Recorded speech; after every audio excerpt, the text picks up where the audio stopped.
2010 Freedom Gardening Seed Bank, Johnsonburg, Pennsylvania, week number 4. We have sprouts. This looks like a little corn right there coming up. That is a little bean. And as I move around these piles, you can start to see other stuff starting to come up. There's another corn right there. Another corn right there. Looks like a third corn and a bean. I know it's blurry. Another thing that happened when it rained, my coffee pot concept worked perfectly. The rain went through the pile, picked up fertilizer, hormones, enzymes, went through the lime, which doesn't hurt anything, but that raised the pH of the soil, made a perfect compost tea, which leaked out from the pile. And as you can see, about a foot around the pile, aggressive, beautiful lime green growth. It's weeds, but you can see these are growing beautiful. There's not a single bug in sight. There's not a dot or a spot or any type of lockout nitrogen problems whatsoever. So these plants are telling me this soil is perfect. This is going to take off. This entire field is going to be full of corn, beans, and squash. The squash is going to protect the beans from the deer, because I don't know if you've ever been in a pumpkin field in the middle of the summer, but they have really prickly leaves that will tear you apart. Another little corn sprout. I wasn't expecting these to come up for another week. They're ahead of schedule. My prayers to Chief Corn Planter at Kinzua Dam must have come true. There's another one. We got some thunder and lightning. Somehow lightning unlocks the nitrogen in the soil. I don't know how. Maybe it adjusts the pH of the water in the soil. I don't know. I'd love to have a scientist explain that one to me. But when that happens, immediately, like overnight, you see aggressive growth. So, in talking to the old farmers around here, they've been fighting weeds their entire life. These are the best people I've ever met in my life. They have been growing weeds their whole life in this soil, because all they had were these old plow tractors, and they're everywhere. That might work in Europe, but it doesn't work up here in the mountains. But as you can see, again, around each pile, teeming with life. If I would have taken a plow and just made a straight line all the way down the field, in between these piles would have been weeds 2-3 feet tall. In these piles, same thing, except the weeds would have moved in on the crops and choked them out. So instead of having nice corn plants and squash, had a bunch of little wimpy ones. But as you can see, the weeds are taking over here a little bit. They're growing good. So that means the lime that I used is not too high in pH.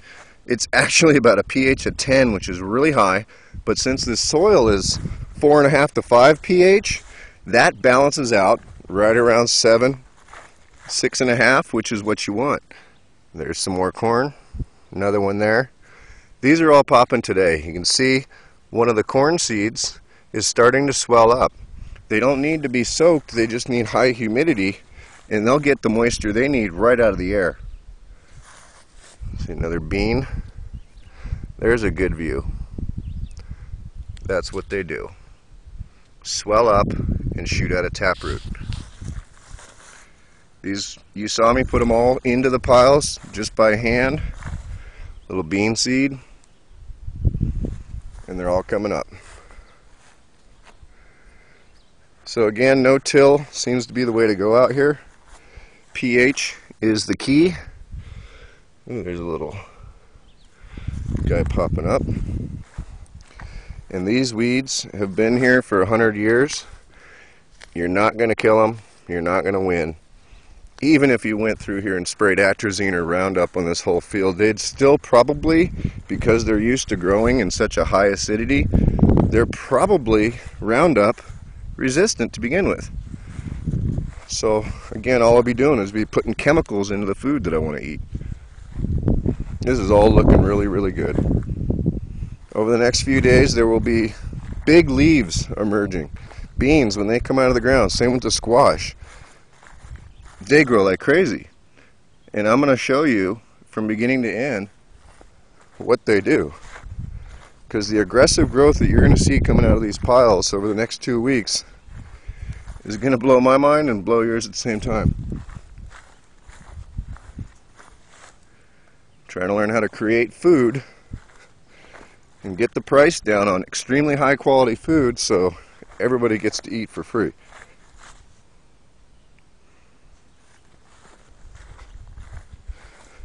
I'm looking at a Clayton drill seeder right now. $60,000 seeder. But in 1 month's time, I could plow, plant, and seed about 100,000 acres in 1 month. And this is the place to do it.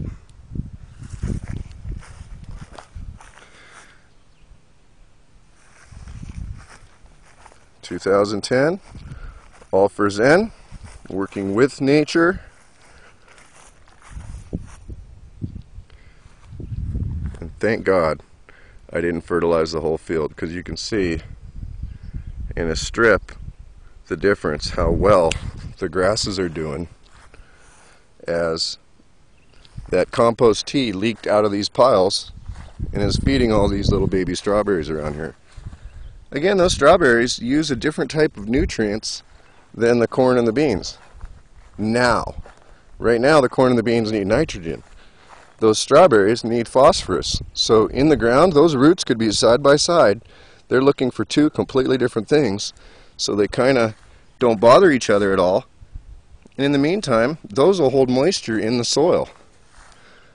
Talking about a complete ecosystem. There's a little guy in there. That looks like one of those fancy sunflowers. Neat.